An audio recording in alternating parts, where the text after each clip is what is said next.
Welcome to the October 2024 Q&A session on moving to France. I'm Allison Grant Lounes. I am the admin of the Americans in France Facebook group.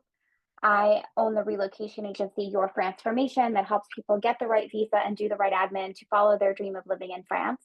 And I am the author of Foolproof French Visas, which is now, let's turn off this green screen thing for a second so we can see this beautiful book.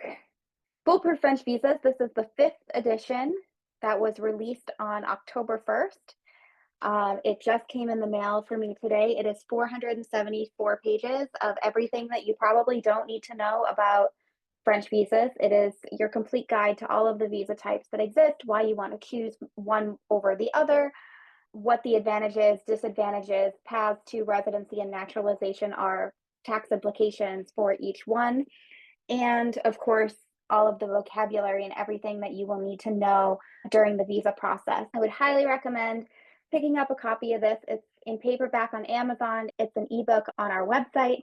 I'm going to put the link in the chat if you have not yet had the opportunity to purchase it. Now, if you have purchased a previous edition, if you purchase the 2023 edition, you can leave us a review and send it to us and get a copy, a digital copy.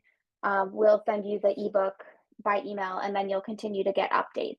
If you have not left a review, or if you purchased an edition before 2023 and you didn't already do so, you'll have to purchase again. But if you just purchased it recently, we will go ahead and give you an update with our ebook edition. Oh, wonderful. Read the new edition this weekend. Incredibly helpful from Leslie. Thank you so much. Well, please go ahead and leave a review on Amazon because that helps us get in front of more people. I think we've sold about 25 copies in less than a week, which is really good. I saw about 16 or 18 sales on Amazon, and we've had about probably 6 or 8 through the website. And so yeah, really enthusiastic. We're celebrating the reopening of Notre Dame in December with our cover here. I love our cover from last year with the lavender and the sunflowers. Those are like my favorite things ever. I didn't think we were going to be able to do better in terms of a cover, but I really like this one too. So please go ahead and check that out.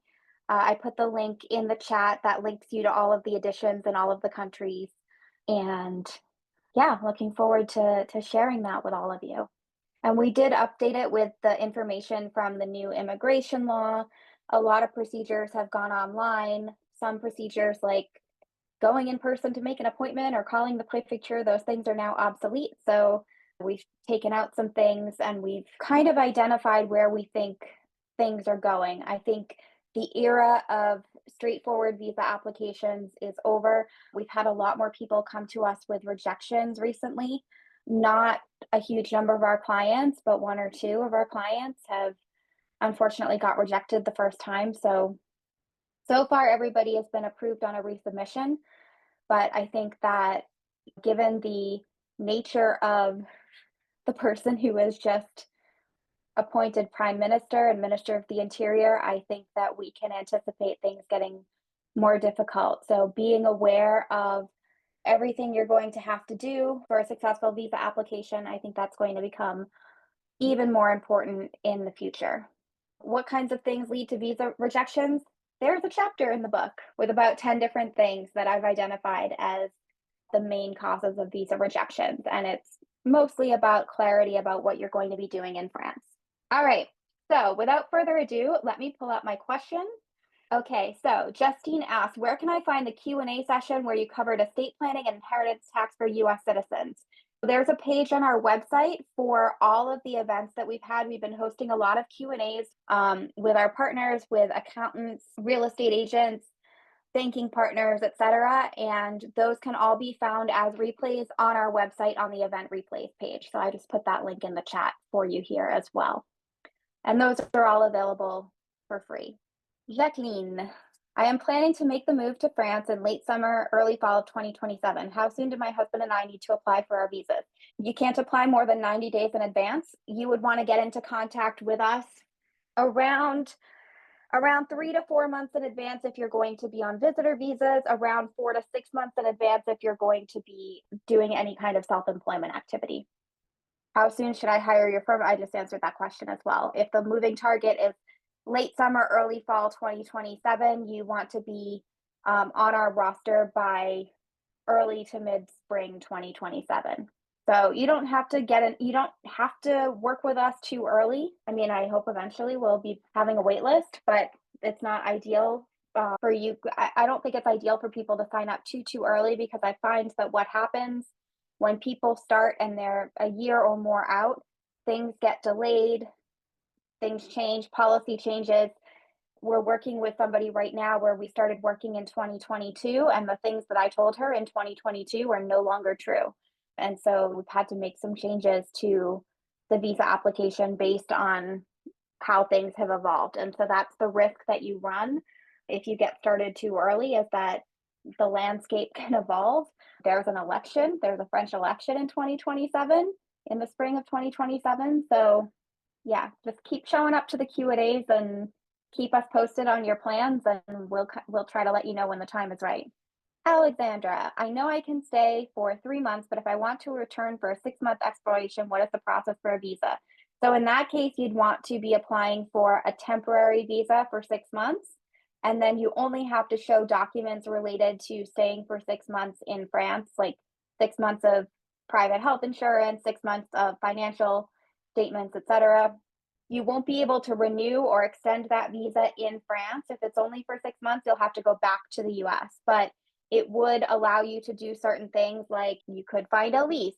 If you are starting a business or a self-employment activity, you could be on the ground looking for contacts and things for people who might want to work with you. That is becoming more and more important for anybody who wants to be self-employed or start a business. They're really focusing right now on not just the viability of the business, but the more economic ties that you have to France. So in general, no, you can't turn a 6-month visa into a longer term visa. You would have to request a 1-year renewable visa from the beginning. And of course, that type is going to depend on what your long-term plans are in France. So I would recommend reading Foolproof French Visas. Christy, I have a service-based business as a travel agent and plan on continuing to serve my US clients from France. In addition to proving my income, what additional requirements are there for this visa? Being a travel agent is really particular. I really want you to focus now on what the requirements for doing that activity in France are going to be. So first of all, Christy, you're going to have to set up some kind of self-employment activity, whether that is going to be as a micro-entrepreneur or setting up a company. My advice would be to set up a company for a travel agency activity, and I'm going to explain why. Regardless of where your clients are, you being a resident in France is going to make your activity France-based. In France, there are very strict regulations on travel agents. They came into effect because many of the agencies and travel groups struggled significantly during COVID. A couple of them went bankrupt and left their clients in the lurch. So there is a program called A2 France. I'll put the spelling of that in the chat so you can see what it is. And basically, they provide insurance, and any group that is considered travel agency or any person who is providing services that fall under being a travel agent would be required to be a member of that organization. So we can talk more about that in a consultation in terms of what that would look like for you, but we'll definitely want to have a chat about how to continue that activity legally in France. My husband is in tech and his company has a French office with EU clients. He works remotely and can do the same job from France. Is it a big lift for companies if he applies for the intercompany transfer visa? So the thing about the ICT visa is there are a couple of different criteria, and we really developed this section in the new edition of Foolproof French Visas because we were able to provide a lot more clarity on the ICT visa and what its requirements are. So the first thing to know is that it's for an executive or somebody in a leadership position who is being sent to France for a particular mission for a duration of up to 3 years. The visa cannot be extended beyond 3 years. That visa would allow the company to keep him on a US contract with US social charges. It is one of the very few exceptions to being moved into the French social charge system, you would still have to pay income taxes on that income in France, but you would have private healthcare for the duration. Now, it would make things a little bit tricky if you, as the spouse, were self-employed or opening a company as a travel agent while your spouse is considered only being on a temporary work contract to France. The other thing to consider is that at the end of those 3 years, he absolutely has to go back to the US and apply for a new visa. If he wants the same visa in intercompany transfer, he'd have to wait in the US for at least 6 months before he could apply again. So, not necessarily the most advantageous visa type. If they don't want to transfer him directly to the European office, they could also do a salarié en mission visa. The nuances between ICT and salarié en mission are also more developed in the new edition of full-blood French visas. But salarié en mission, generally, that he's on a French work contract.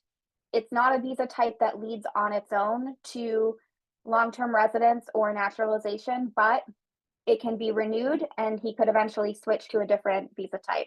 So that's another option.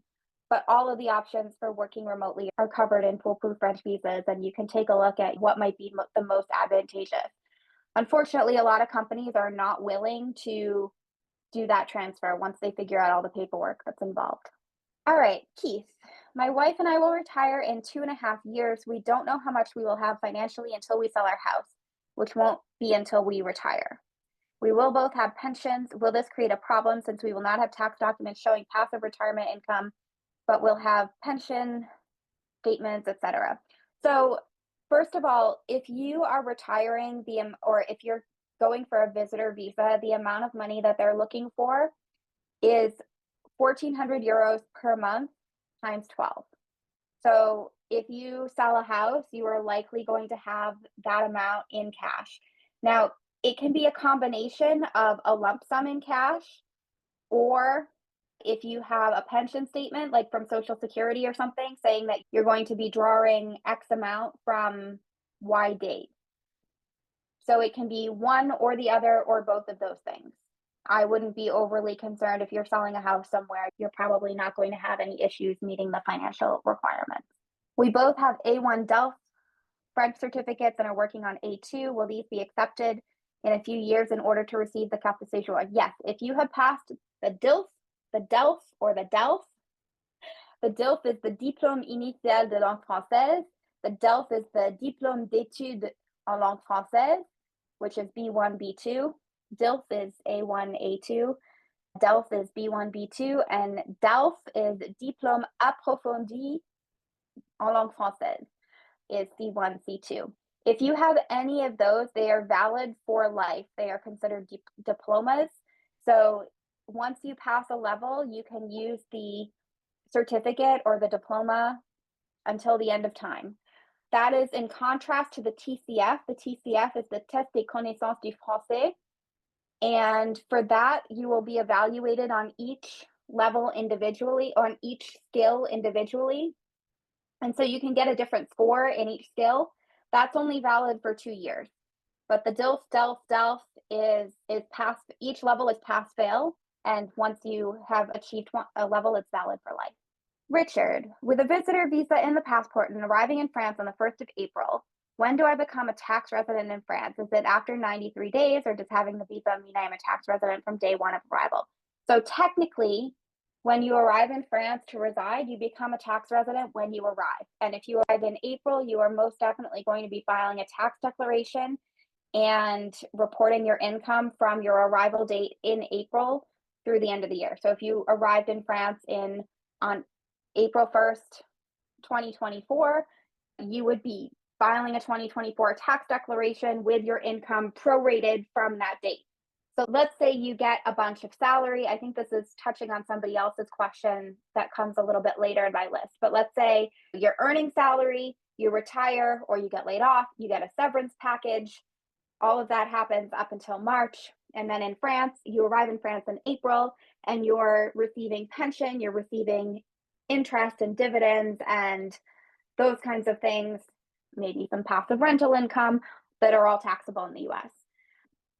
So the salary, the severance, whatever happened there before April is all going to be irrelevant. That is all only reported on the US side because it all happened before you arrived in France.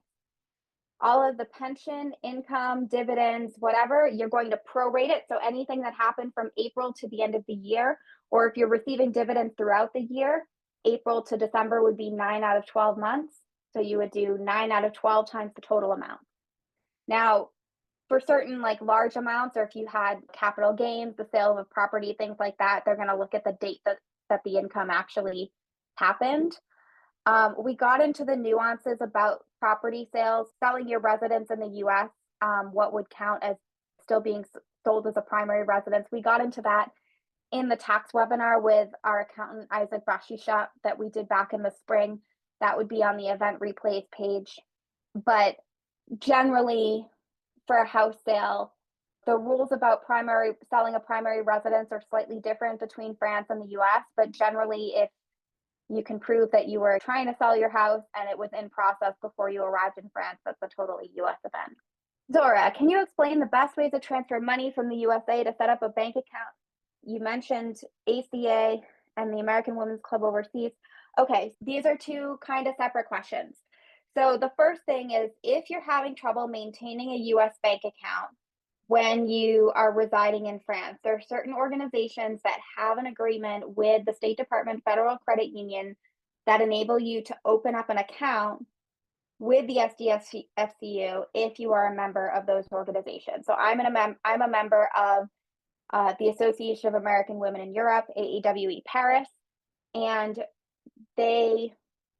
because AAWE is a member of FAUCO is the Federation of American Women's Clubs Overseas, and all FAUCO members have the ability to open up an account with the State Department Federal Credit Union. The other big one that I'm aware of that is mixed sex is the American Citizens Abroad group, which is a Washington-based lobby group. And so if you're a member of ACA, you can also open up an SDFCU account. That's for maintaining a US bank account when you're overseas, when you have a foreign address, a foreign phone number, etc. So this is totally on the up and up. I have my credit union account and they send my statements to my French address and there's no problem. Investment accounts are a little bit of a different issue, so I don't want to get into that right now, but you can join a FAUCO group if you are female, or you can join like the ACA.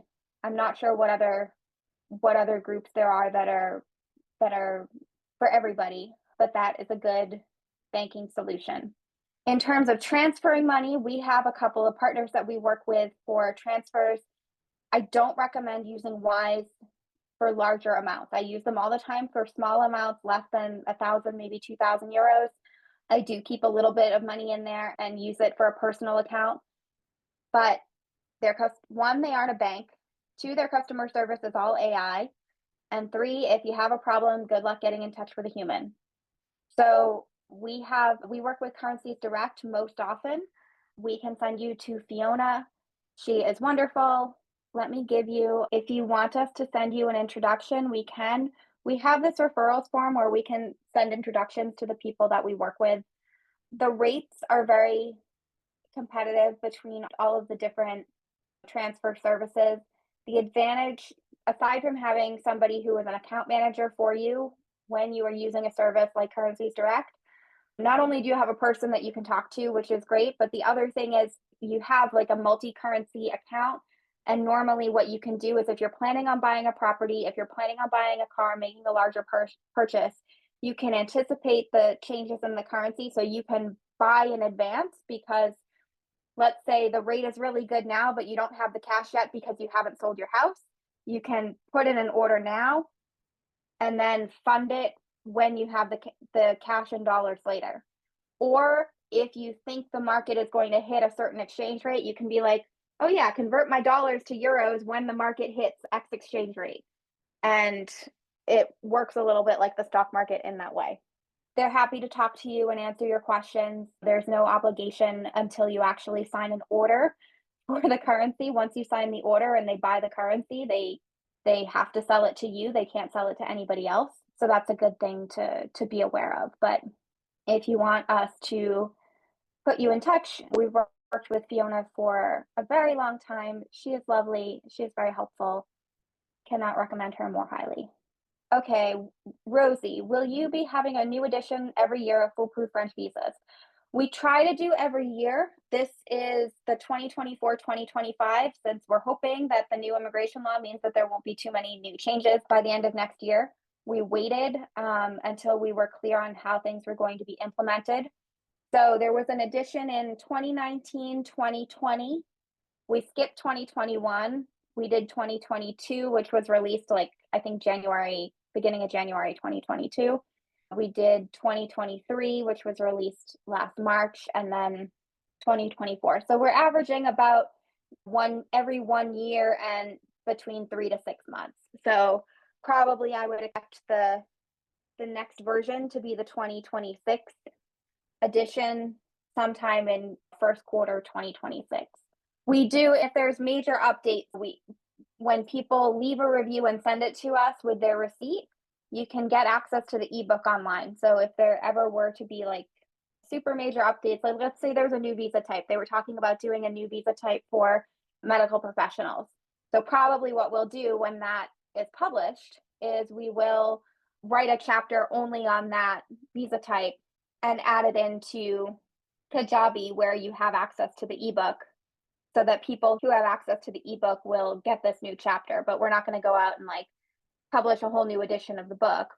But because people will be able to get access to the ebook by sending us their review and whatever, they'll be able to get the new chapter that would be included. Dana, if I have an EU passport, check. Do I still need a visa to stay in France longer than 3 months? No, but if you're living in France, you need to act like you're living in France. So when you are an EU citizen and you want to live in France, you need to be exercising your EU treaty rights, which means either you can support yourself on your own finances and you have health insurance, or you're working and you're paying into the French system.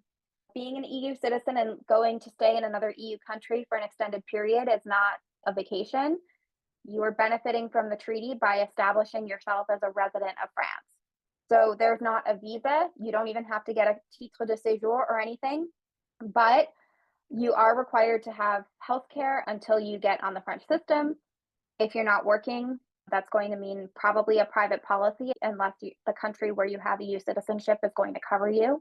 And then there's a whole lot of things to do to get set up. You'll want to set up a French bank account. You'll want to register in the French healthcare system, which is going to take longer.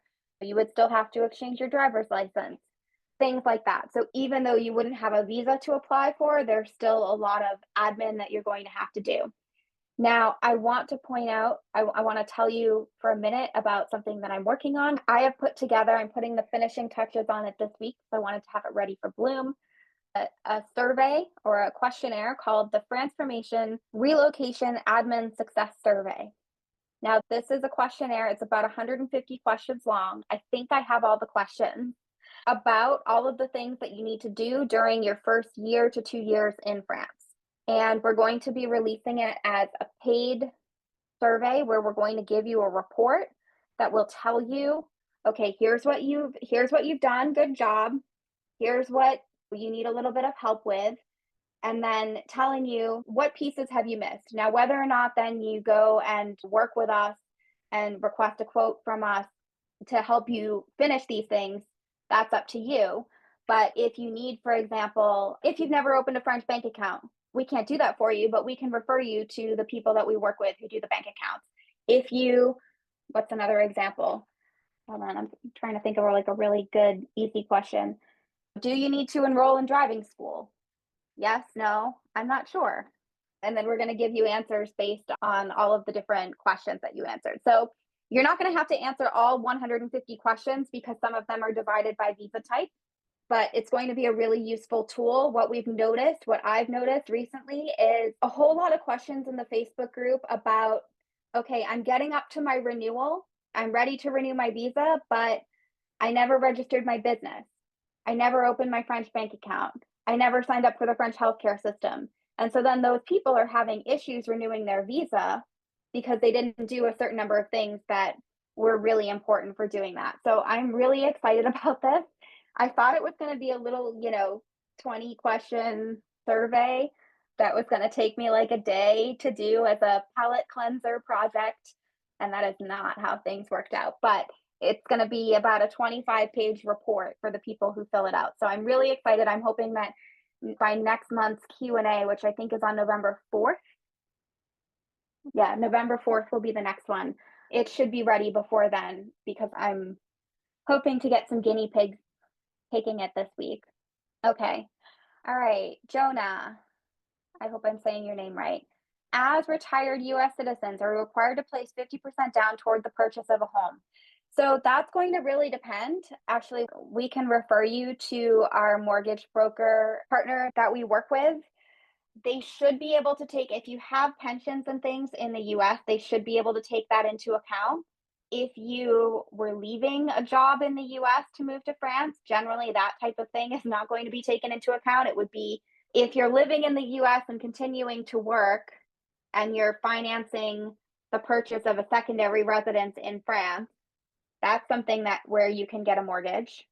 Yeah, if you're moving and you're retired and you have pensions and other assets, financial assets in the US, then you may be able to finance. So we can send you, Jonah, I will ask Lacey to send you an introduction to our referral to our mortgage broker that we have worked with before. How long does it typically take to close on a property in France? I heard it could be 6 months. Typically, the minimum is going to be about 3 months. The only exception to that would be if a sale was already in progress and got through to the final closing and then for whatever reason didn't go through at the end because the buyers couldn't get their mortgage or there was a suspensive clause of we're only buying the property if we can sell our house and they didn't or something like that. So typically 3 to 4 months. You probably want to account for 6. You didn't ask this question, but I'm going to anticipate it. If you are moving to France and you're in the process of buying a property, but you've only signed the compromis or you don't know when the acte de vente is going to come through, typically you want to find a long-term rental, even though the property purchase is imminent, because you don't always know how long it's going to take. And there's a lot of admin that you want to do with a long-term address. And you can change your address when you move, but you can't do a lot of the admin if you're in a series of temporary addresses. Is it true that you need a full 1-year lease? Oh, you did ask this question. That you need a full 1-year lease before entering France from the US? No. Is it required that you pay a full year's lease up front? No. What we usually advise is we advise getting an Airbnb for about 4 to 6 weeks.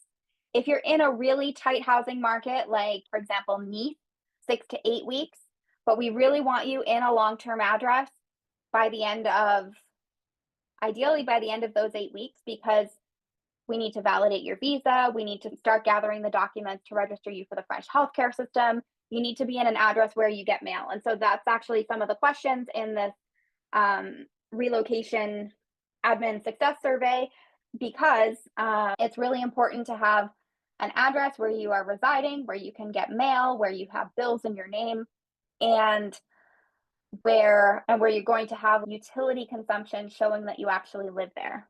Trevor specifies a rural property can take 6 to 12 months due to extra approvals required from agriculture groups, also if listed historic. Yeah, so that's a good point too. It depends a little bit about where the property is.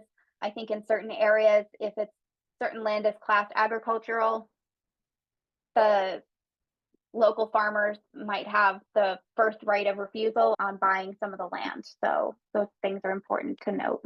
Victoria, is it possible to purchase property in France and leave it to someone who isn't a member of your family via a living trust or equivalent? Okay. So first thing to know is that trusts are not a great thing in France. Trusts are considered to be a vehicle of tax evasion. If you have trusts, you want to not trust them.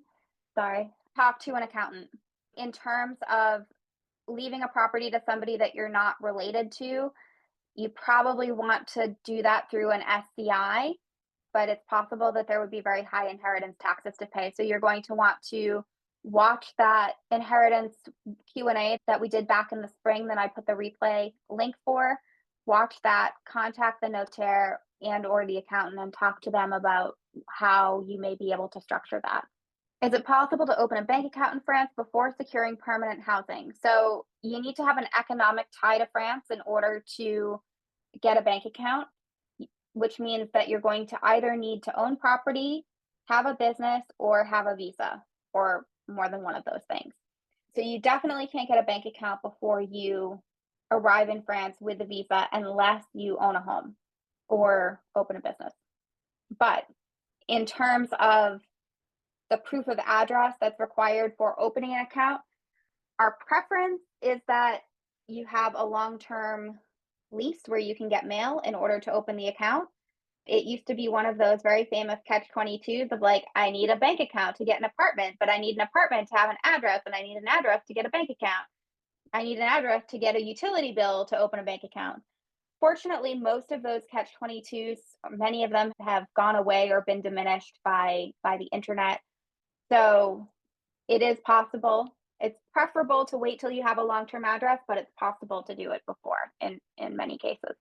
How many days do you need to be present inside France in order to be in good standing with your visa and be able to use that time towards a future naturalization application? There's not a hard and fast rule, but typically you're spending 9 months out of the year residing in France. If you have a multi-year card, if you have a 10-year card, you can be residing outside of France for up to 3 years. But typically, you want to be residing physically in France for 5 years, which means you can go on vacation, but you're maintaining a long-term residence. We have people who want to like move around a lot, or they want to stop renting a place during the summer and either go stay with a friend or go back to the US but not have an address during that time. That's really not cool. You're more likely to get in trouble with SAPAM and any social services like healthcare, where if you're not living in France and you can't show bills to prove that you're living continuously in France, you might have issues with your carte vitale, and they're really getting strict on it. I mean, for people who are paying their own way and not really taking advantage of any, if you're on a visitor visa, for example, you're not eligible for any type of other aid other than being in the medical system. They're not super concerned, but you can't be on the medical system if you're not living in France. Once you have your passport talent entrepreneur visa, how much flexibility do you have to change your business so long as you meet the revenue income requirements? So when you set up a company, we're writing a business plan. Based on the business plan, we're working with a lawyer to write the company statutes, the articles of incorporation. The articles of incorporation have the objet social of the company. So that says what the company does and what its activities are. Now you can write it fairly broadly so that you can pivot within a similar activity, but your statutes determine your company's main activity and its main activity code. It also determines what your convention collective is. For example, when I hired my first employee, I had to make sure that my statutes reflected an activity that gave us the convention collective that we wanted. Before, we were classified as like personal services, but that's really more like cleaning ladies. And so the convention collective, which is the collective bargaining agreement for employees in that category of businesses, it was all about like, well, what if you're exposed to cleaning products? And what if you live in Paris, but your employer wants to send you to clean houses in Rouen and then in Chartres? And what distance can they have you travel? And things like that didn't really apply to the type of business that we were going to do. Your objet social has to be really clear, especially if you might end up hiring somebody. Second thing is the activities kind of have to be related. So ours is business consulting and technical services and whatever. And it's about probably 5 or 8 different things that are all closely related, and we explain how they're related. If I wanted to go out and, I don't know, bake cakes, I could not do that within the same business. I would have to set up a whole new activity for that because it's totally unrelated to what we do. So it depends. It depends. It's the short answer. Retired American in Paris, is volunteering allowed while living in Paris? Yes, even if you are on a visitor visa, you can volunteer. And there are many opportunities for volunteering in Paris, and including with American women's groups and things like that in Paris. All right, so now we're coming back to the the fiscal residence question, Earl says, I got laid off from my job just before my planned move date to France. I'm able to collect unemployment for the next 6 months, which will extend into the time I'm in France. That income is primarily going to be related to work that was done in the US, so it's going to be taxable to the US. But however, I would recommend you talk to an accountant about whether the income received while you were in France should be declared in France, although you'll probably get a tax credit for it in France. I want to point out that you want to check your state's requirements for continuing to receive that unemployment, because in many cases, if you are not residing in the state, you're not going to be eligible for the unemployment. So once you move to France, technically, you should not be collecting unemployment. You also want to make sure, like a lot of states now, if you try to log in from outside of the state, they check your IP address when you're logging in. I'll collect a large severance check before I move. This does not have to be declared on the French taxes because it was earned before I even entered French soil. That would be I would agree with that assessment. Have an accountant do your taxes the first year for both France and the US. Pat, do you have to be a legal resident to get medical coverage? To be covered in the French medical system, yes. To receive medical care in France if something happens, no.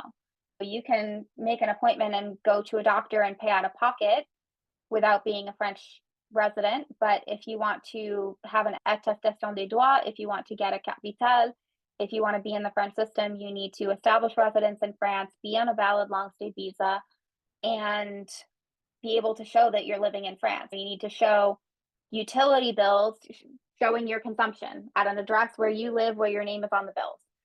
So those things are really important. And if they suspect that you're not living in France, they'll send you a letter and they'll say, you have 30 days to reply with all of these pieces of evidence that you are living here. And if you don't do that, they'll cut you off, or they'll cut off your carte vitale. And that actually happened to me a couple of years ago when I wasn't really using the carte vitale. I didn't need to go to the doctor at all. And all of a sudden I went and my card didn't work. And I had to send a whole big pile of evidence that I had continued to live in France. So, be careful. How expensive is out-of-pocket medical care for non-residents, and is it easy to get care as a non-resident? It's not. You can look up out-of-pocket costs for different treatments on just Google, like what the procedure is and what the cost is, and you'll find websites that tell you what the base Social Security rate is, and then you want to look for providers that will give you the base rate. If it's things like having an appointment with a specialist or something like that, appointments are maximum 50 to 60 euros out of pocket, even if you're in Paris. Appointments with doctors, if it's something like, what are some good examples, like lab tests or MRIs or x-rays or whatever, you're going to be able to find the rates for those if you just Google translate it and Google what the cost is, and you'll find some information. I had some fun a couple weeks ago where Senator Tammy Baldwin, who I generally think she's fine. I don't know much about her because I'm not from Wisconsin, but she had on her Instagram or on her social media a list of drug prices that were slashed as a result of some effort to limit medical costs. And I'm going to see if I can find the post and show you. I was not impressed. So I Googled what the drug prices were in the US, and unfortunately, I don't see what they are. But the prices were in the hundreds, if not the thousands. And for example, Eliquis was about 60 euros for 60 pills. And the out-of-pocket for somebody on French healthcare with no mutuelle would be 35%. I don't know what any of these drugs are for. I just looked up she had the prices, the previous prices, the new and improved prices for Medicare, and I looked up the French prices. Stelara, which was one of the really expensive ones, I want to say it was cut from like $9,000 to $7,000 in the US, and it's $2,900 out of pocket for one dose, which would be about 1,000 euros out of pocket if you didn't have a good mutuelle. So that's just an example. The prices for most treatments tend to be way, way less here because you have collective bargaining with the whole government versus the insurance companies. So Grace says, I wanted to ask about the possibility of language requirements becoming stricter from A1 to A2. Do you have any recommendations on how to learn French effectively and inexpensively? Besides the usual apps, there are now a few online French teachers marketing themselves. So we have a client who is a French teacher that we can certainly introduce you to. In terms of how to learn, talk to people. You can do all the book learning you want. So I'll tell you, I came to France with a master's degree in French. But when you get a master's degree in French, you learn how to talk about things like symbolism and literary devices and historical trends. And when you arrive in France and you need to talk about, where do I go for my medical visit? How do I get, where can I get an adapter so that I can plug my telephone in over there? Those are the types of things that you do not learn while getting a degree in French. And the way that I learned to actually speak French was while I got my master's at Middlebury. And Middlebury's thing is the language pledge, where I went for a summer. I ended up being there for 3 summers, but you go for a summer, it was 7 weeks. You were not allowed to speak English. You were only allowed to speak the language you were there to learn. And I think they had 9 languages at the time. Now I think they're up to 12 or 13 because they've added a few. But that's how I did it, because you were in a context, like we had classes, we had activities, we ate meals together, there were parties, there were all kinds of things that were set up so that you were in context and communicating in French all the time. And so really that's how you have to do it. There are people who live in France for years who don't progress beyond a basic level of French because they hang out with Americans and they don't make the effort, which is fine, I guess, if that's how you want to be. That was not how I wanted to be. But if you don't make the effort to go out and do things in French, you're not going to learn. And I still, after over 15 years in France, when I am learning a new skill, when I'm in a new context, you have to learn all the vocabulary. And it's possible to learn that from context, and learn words in French without translating. But it's still, whenever there's a new subject, you're just going to always keep learning something new. Okay, French bank accounts. Brett and Karen, we're renewing our visas and have heard that the French are beginning to focus on having a French bank account. Yes. So we sent a letter or an email to all of our clients about 6 months or so ago that basically said, we have been noticing that for visa renewals, the French have been they've been asking for a French bank account with bank statements in French and in euros, or they've been asking for certified translations with euro amounts for bank statements that were not in French. So that was one of the things that we focus on in the admin success survey, is questions like that. Because if you're using Wise, which is a Belgian, if you're continuing to use your bank account from outside the US, if you're not making regular deposits into your French account, that's going to cause a problem. So we recommend French bank account in an actual French bank with a French IBAN. Yes, I know IBAN discrimination is illegal, but guess what? Prefecture doesn't care. And their goal is not about paying or debiting a French IBAN. Their thing is, are you residing in France? Are you establishing residence in France? And not having a French bank account is evidence that you're not. And I was going to say something else too. Either you have regular deposits of at least 14 to 1,500 euros per month, meaning every single month you're transferring money into the French account that you're using for your living expenses, or you have a lump sum in there that you are using, and usually we mean about 20,000 euros. You have a lump sum that, you can show recently. So if people get to their renewal and they haven't been opening a bank account, we've been trying to get people to move on that, but sometimes they don't finish it for whatever reason. We have them transfer that money in, and then we show the most recent. You have to show at least 3 statements, but the most recent statement will show that amount. Bunk gives a French IBAN. Do you think that's going to be enough? Do you think we should finally bite the bullet and establish an actual French account? I don't know much about Bunk. I am very suspicious of the online banks. I think it's good to have a French IBAN, but I would say ideally you want to have an actual French bank with a human person not AI customer service. We'll send you to our AXA friends. They're lovely. I had lunch with them a couple weeks ago. Kat, for the month of October, I'm visiting Paris from the US. I tried to purchase a ticket for the Bloom Where You're Planted event, but did not see a link on the ACP website. Okay, cool. I get to talk about Bloom. Bloom is wonderful. Bloom is Orientation to Living in France. It's an event that has been held at the American Church in Paris for over 50 years. This will be my 5th year participating, and the 3rd year that I will be doing the presentation on the French healthcare system. It's a full day thing. It's on this Saturday, October 12th. And there are different sessions about different aspects related to living in France. There are businesses and organizations that have tables, so I'll be there. I'm hoping Lacey will be joining me this year. She was unfortunately sick this weekend, so hopefully she'll be recovered. And so we'll be having a table. There's different organizations like Arrow, the Association of American Women in Europe, the Girl Scouts sometimes have a table, sometimes there are different religious groups. Usually there's at least 1 or 2 tax people. So different professionals that work with the community of Americans in France, along with the organizations that people join and that do advocacy. There'll probably be some voter registration and help filling out your FWAB if you have not yet voted from overseas. Let me give you a link. All right, I will put the link in the chat. We would love to see you there. Stop by for some purple swag. We're also going to have client apéro for some of our clients who will be joining us. We do that every year. It's really fun.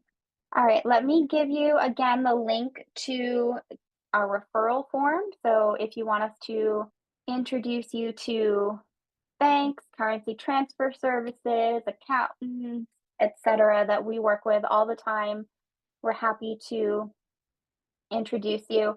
I really don't recommend using those online banks. I mean, I use Wise. I have a Revolut account.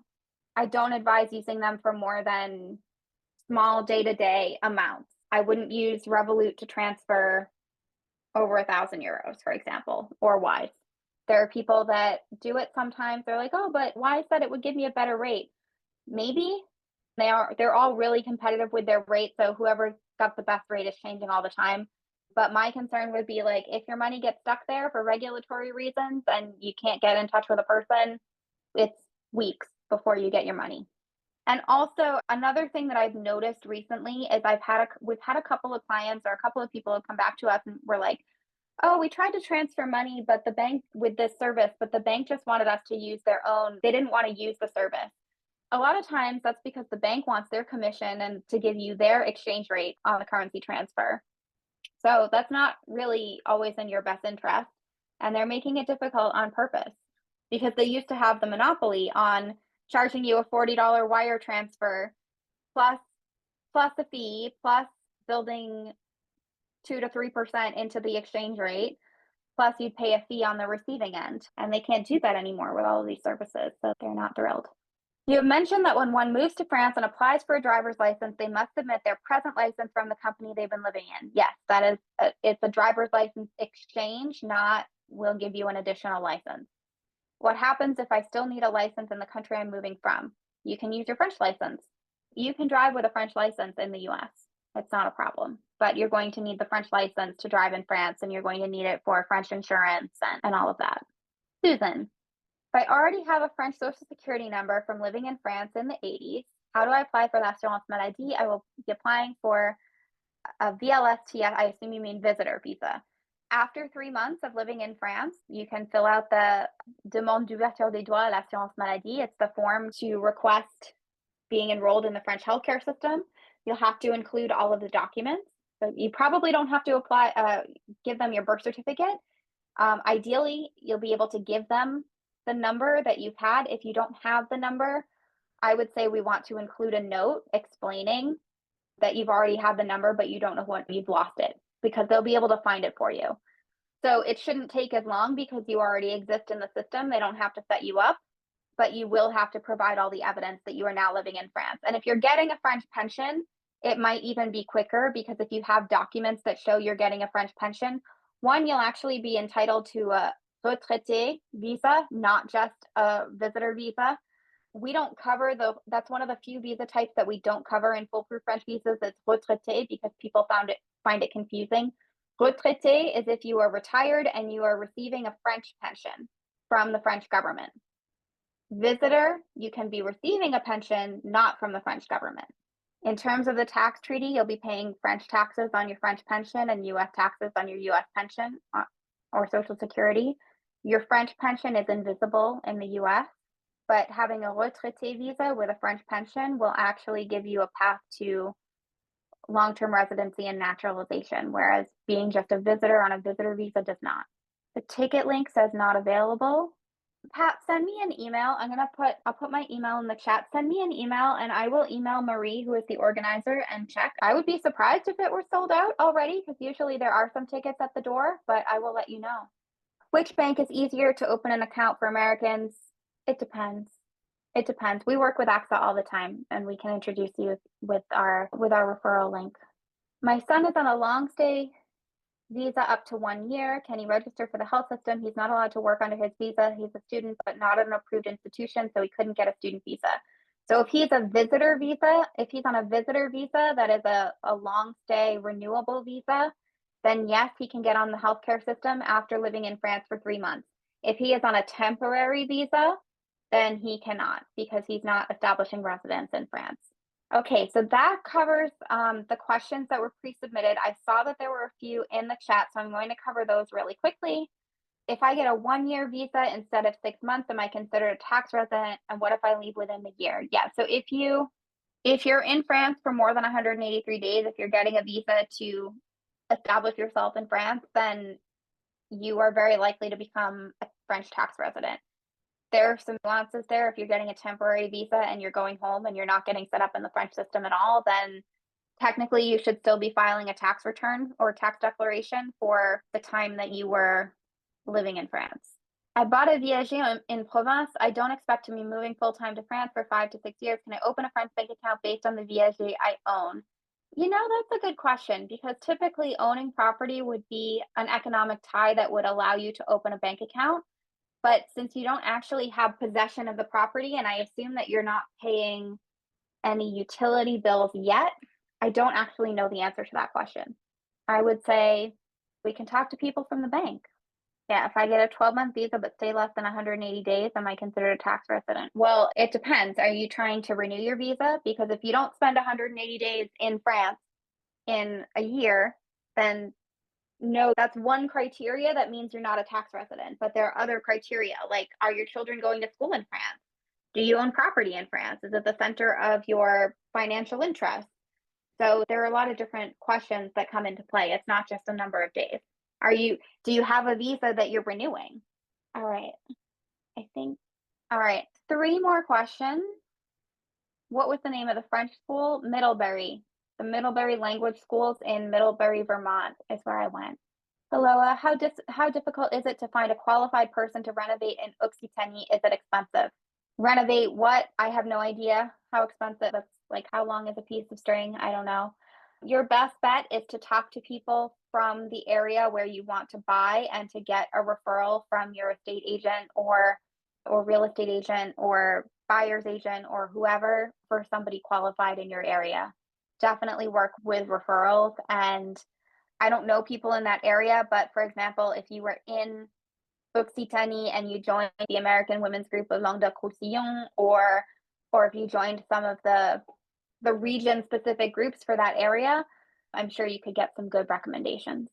Is it possible to obtain citizenship for my children, young children, if we are on a retirement visa, visitor visa, and plan to stay long-term? So if your children enter France before age 13 and stay there and live continuously and do their schooling, then they will have an easier time requesting long-term residence and naturalization. The easiest thing is if they arrive before age 13, although the immigration law has changed certain aspects, whereas if they're delinquents, they can get kicked out, whereas before, children who arrived in France before age 13 were not deportable. All right, so I think we have come to the end of our questions for this evening. So I want to remind you to take a look at the new edition of Foolproof French Visas. Oops, there we go. Tomorrow we are doing, if you're interested in the French Riviera, tomorrow I'm doing a Q&A with Fabrizio Carminati of French Riviera House Hunting. So that can be found on the events page on our website. If you do want to work with us, you can schedule a consultation. I will give you the link in the chat. This is typically the best way to get all of your questions covered. And then we do apply the consultation fee as a credit to any package if you want to sign up with us. You can check out our packages on our website. So we work primarily with people who are self-employed, starting a business, retiring, or family members of French and EU citizens. All of the packages are on our website. We have updated all of our client materials for 2024. Everything is super fresh and up to date. And I will look forward to seeing you at the next Q&A, which is on November 4th. And hopefully we'll be talking a little bit about the relocation admin success survey that will be complete by then. You can also look out for it on social media.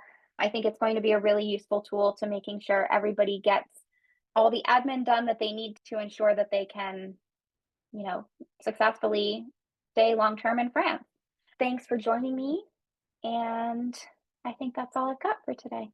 All right. Have a good evening or rest of your day if you're somewhere where it's the middle of the day. Take care. Goodbye.